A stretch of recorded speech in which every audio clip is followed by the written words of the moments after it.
que vamos correr, que é o seguinte, hoje estava marcado o primeiro debate entre eles. Porque a gente teve o show dos debates, né? A gente teve o show da Xuxa dos debates no primeiro turno, porque foram 11 no total, foi uma loucura. E aí, agora no segundo turno, o Ricardo Nunes falou, não, eu não vou. E aí, no primeiro debate, ele já não apareceu. A gente tem aí as imagens, inclusive, de Guilherme Boulos apontando para a cadeira vazia no debate da CBN com o jornal o Globo e com o Valor Econômico.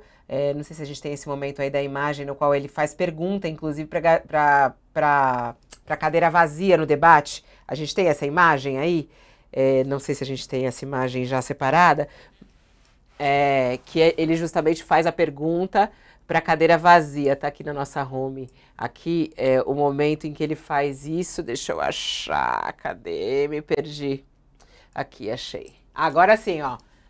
Aqui, ó, que é a hora que ele faz a pergunta, ele aponta para a cadeira vazia, e aí ele fala que Nunes não compareceu ao debate, o Nunes fugiu do primeiro encontro por medo e tudo mais. Aí, claro, não rolou o debate, o que rolou foi uma entrevista com Guilherme Boulos na rádio. E aí, nessa entrevista, ele acabou falando que vai adotar propostas, ou na verdade, conceitos de Pablo Marçal no segundo turno na sua campanha. Ontem a gente perguntou isso a Boulos e ele falava as propostas são para São Paulo, né? A questão ideológica vai ficar de fora. Mas aí hoje ele falou que vai colocar. E entre essas propostas de Marçal que ele vai colocar no seu projeto de governo, ele fala sobre as escolas olímpicas. Vamos ouvir o que ele disse hoje no rádio. Um outro compromisso importante, Maria Cristina, é o compromisso com uma pauta que é cara para esses eleitores, né? Por exemplo, de apoio às condições de trabalho e de empreendedorismo.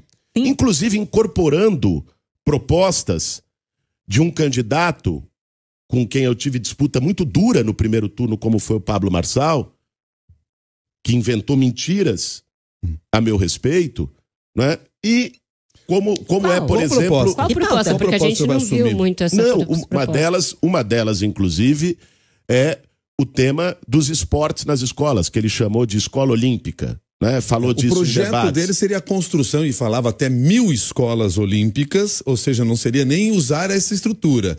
Isso é possível? Não, isso o senhor está assumindo, ou Milton, o que o senhor está assumindo é esse conceito? O conceito de você integrar o esporte como uma oportunidade para os jovens, para as crianças, para os adolescentes que estão nas escolas municipais. De ver o esporte como algo que dá um caminho de vida para o jovem. Isso não estava no seu plano de governo, isso nas já? escolas, né? De incorporar isso como um conceito. O que estava no meu plano de governo é a educação integral junto com cultura e esporte. De colocar o esporte é uma coisa que nós vamos assumir. Tá aí, ô Josias. Ontem a gente questionou ele aqui, né? E ele falou, o que fica são propostas para a cidade, mas não deixou claro. Eu acho que ficou pensando nisso e veio com essa novidade aí nessa entrevista hoje. Tá certo, Boulos, de focar aí no eleitor de Marçal, pegando alguma proposta que seja interessante, alguma ideia. O empreendedorismo, ele não fala que é do Marçal, mas né? O Marçal veio com essa bandeira muito forte do empreendedorismo no primeiro turno das eleições e agora o Boulos só fala sobre isso, né? E aí ele agora traz essa outra ideia do esporte nas escolas, as escolas olímpicas. Tá certo, Boulos, de fazer isso? E como é que você vê também a não participação de Nunes nesse primeiro debate?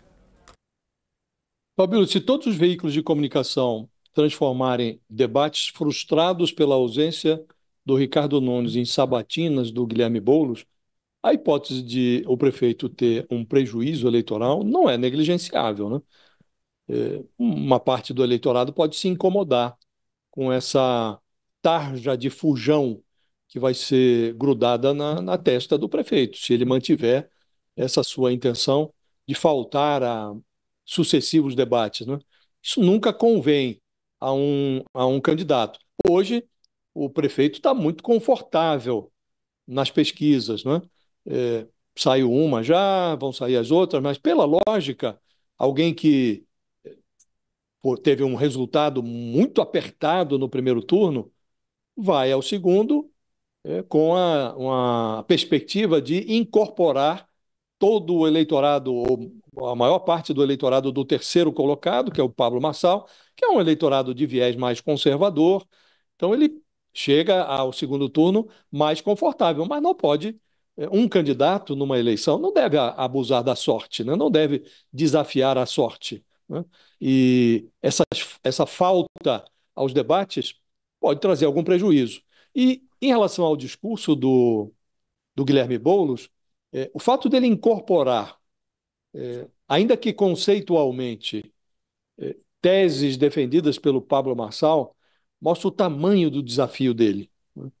Assim como o prefeito foi ao segundo turno, chega ao segundo turno em posição mais confortável, o Boulos chega como um alpinista que está no pé do Everest e precisa chegar ao topo. É muito difícil de ser suplantado o desafio que a conjuntura impõe ao Guilherme Boulos. Então, não resta a ele senão acenar para o eleitorado, uma vez que uma composição com o Pablo Marçal seria inaceitável, né, do ponto de vista político, o aceno para os conceitos que o candidato defendeu durante a campanha, aqueles que sejam aceitáveis, né? Isso aqui pode parecer oportunismo, pode ser aceito como razoável por um pedaço do eleitorado. O fato é que não há outra coisa que o Boulos possa fazer senão tentar atrair esse eleitorado de alguma maneira, né? E em relação ao empreendedorismo, que é o calcanhar de vidro da esquerda brasileira, a esquerda brasileira não consegue falar para esse brasileiro que está ralando, sem carteira assinada, tentando construir uma alternativa para encher a geladeira, né? E se considera empreendedor. Na verdade, é um deserdado do mercado de trabalho que está se virando ali como pode, né? E é muito mais confortável você se auto-atribuir o título de empreendedor do que de deserdado do mercado, né? Então, esse brasileiro precisa ser inserido de alguma maneira. A esquerda não consegue inseri-lo nem no seu discurso. O Boulos está fazendo um esforço. E, neste caso, ele incorpora não propostas do Marçal, mas da Tabata Amaral. Falou para nós na entrevista ontem que vai aproveitar propostas da Tabata. Em relação às escolas, é meio lunática a ideia do Marçal de transformar escolas em centros olímpicos, de formação de atletas, né? Não é assim que os atletas são formados, né?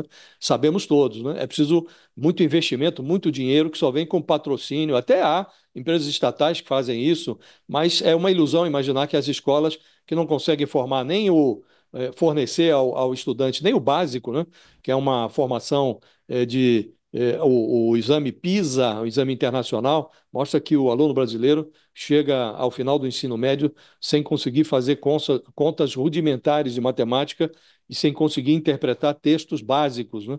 Não consegue nem entender o que lê, né? Então, num ambiente assim, você imaginar que as escolas serão transformadas em centros olímpicos parece uma ilusão. Agora, ele fala ali, vamos incorporar esse conceito de levar esporte às escolas que nós pretendemos que sejam de tempo integral. Então, eu diria a você, Fabílio, que não há outra alternativa. Ele tem mesmo que fazer esses acenos ao eleitorado mais conservador e se esforçar para que o aceno dele não seja visto como oportunismo. Bom, quem está chegando por aqui para nos ajudar nessa reflexão é o grande professor, queridíssimo Fernando Abrúcio, cientista político, professor de administração pública. Ai, que saudade que eu tava do nosso professor. Bom dia, Abrúcio. Bom dia, Fabíola. Bom dia, Raquel. Bom dia, Josias. Bom dia, Fabíola me mima muito, viu? Isso é terrível. Não, pior hoje, eu te mandando mensagem pro WhatsApp, eu tava ainda com aquele teu número dos Estados Unidos quando você tava fazendo um curso lá, e fiquei toda tristinha que você não me respondia. Aí a Natália falou, não, ele tá respondendo aqui, ele vem com a gente. Adoro. Professor, o Nunes, ele é fujão, mas ele tá certo de fugir, quer dizer... É melhor para a estratégia dele, é melhor que ele seja um fujão mesmo nesses debates, hein, professor? Olha, é ruim para a democracia, em primeiro lugar. A democracia se nutre dos debates. Como foi ruim também quando o Boulos e Ricardo Nunes fugiram de um debate porque ficaram com medo do Pablo Marçal. Depois descobriram que não havia outro jeito. Ele era candidato, era preciso ser enfrentado e ponto final. Então, acho, Fabiola, que primeiro é ruim para a democracia. Segundo, o Ricardo Lima está jogando pelo empate. Se hoje fosse a eleição, ele teria uma vantagem de algo em torno de 10 pontos percentuais no segundo turno. Ele é, por hora, o favorito. Mas eu concordo com o Josias que se ele deixar de ir aos debates, essa diferença vai diminuir. Agora a pergunta é por que ele não vai aos debates? Porque ele foi muito mal nos debates. Vocês viram, vocês acompanharam. Aliás, o que não faltou no primeiro turno foi debate. E nos debates ele foi muito mal. Ele foi pior que a Tabata, foi pior que o Boulos, foi pior que o Pablo Marçal. Ele foi, nos últimos 2 debates, ele foi encurralado pela Tabata, pelo Pablo Marçal e pelo Boulos. Então há um medo na equipe que está ao redor dele ir novamente muito mal no debate. Então, acho que esse medo está levando a essa opção, digamos, de empate, digamos assim, de perder um pouquinho de votos, mas em vez de ter 10 pontos de diferença, ter 6, 5 pontos de diferença, no final ele é eleito prefeito. Agora, isso não é bom para o eleitor paulistano, né? Porque ele vai ser chamado um dia para responder a uma pergunta da Raquel depois de uma matéria, vai ser ao responder o SPTV. A vida de ser prefeito é responder ao povo de São Paulo. É bom lembrar, ele era vice do Bruno e pôde ficar um bom tempo desconhecido, escondido na prefeitura do centro de São Paulo. Quando ele virou candidato, ele começou a aparecer, se mostrar. Nos próximos 4 anos, se o Nunes for reeleito, e ele é o favorito, ele vai ter que aparecer muito. Não tem mais como se esconder. Né? Muitos eleitores não sabiam o nome dele há uma semana da eleição, votando nele. Então, eu acho que dessa vez não dá mais para fazer isso. Então, eu acho que seria melhor para o eleitor paulistano que ele fosse ao debate. Mas o cálculo dele é o cálculo pelo empate. Não tenho a menor dúvida disso, de ganhar a eleição, talvez com menos diferença, mas de uma forma mais segura, porque ele teme que no debate tenha um desempenho muito fraco e isso piore ainda mais a situação dele.